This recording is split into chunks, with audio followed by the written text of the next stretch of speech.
Hi guys, క్యూసీగా ఇది నా రెండో రోజు. ఈరోజు మనం ఏం తెలుసుకుంటామంటే మన సైట్కి కాంక్రీట్ ఎక్కడి నుంచి వస్తుంది ఈరోజు తెలుసుకుందాం. బేసికలీ పెద్ద పెద్ద ప్రాజెక్ట్స్కి అన్నిటికీ ఒక కంపెనీ ఆర్ఎంసీ ప్లాంట్స్ అనేవి పెట్టుకుంటాయి. ఆర్ఎంసీ ప్లాంట్ అంటే రెడీ మిక్స్ కాంక్రీట్ అనమాట. మనకు అక్కడ నుంచే సైట్కి కాంక్రీట్ అనేది ట్రాన్స్ఫర్ అవుతుంది. అది ఎలా ఉంటుంది, ఏంటి, ఎలా యూజ్ చేస్తారో ఈరోజు చూద్దాం పదండి. ఆర్ఎంసీ ప్లాంట్, దీన్ని ఆర్ఎంసీ ప్లాంట్ అంటారు. ఆ ట్యాంక్స్తో ఉన్నవి యాడ్ మిక్సెస్ అంటారు. అవి ఎందుకు యూజ్ చేస్తామంటే కాంక్రీట్ యొక్క స్ట్రెంత్ ఇంకా వర్కబిలిటీని ఇంక్రీజ్ చేయడానికి మనం యాడ్ మిక్సెస్ అనేవి యూజ్ చేస్తాం. అలా అక్కడికి వెళ్దాం పదండి. సిమెంట్ కోర్స్ ఏరియా లోడింగ్ అవుతుంది చూద్దాం. పైనుంచి కాంక్రీట్ అనేది ఈ ట్రక్లోకి లోడింగ్ అవుతుంది. దాంట్లోనే మనం ఈ యొక్క 10 mm చిప్స్, 20 mm అగ్రిగేట్స్ ఇంకా మ్యానుఫ్యాక్చర్ స్టాండ్ని మనం దీంట్లోనే ఫిల్ చేస్తున్నాం.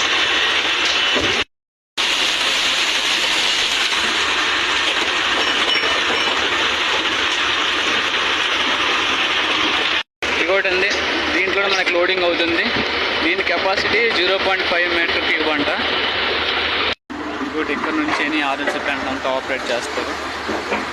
ఆ మిషన్స్ ద్వారా వైబ్రేటింగ్ అంతా ఇక్కడ నుంచి అవుతుంది.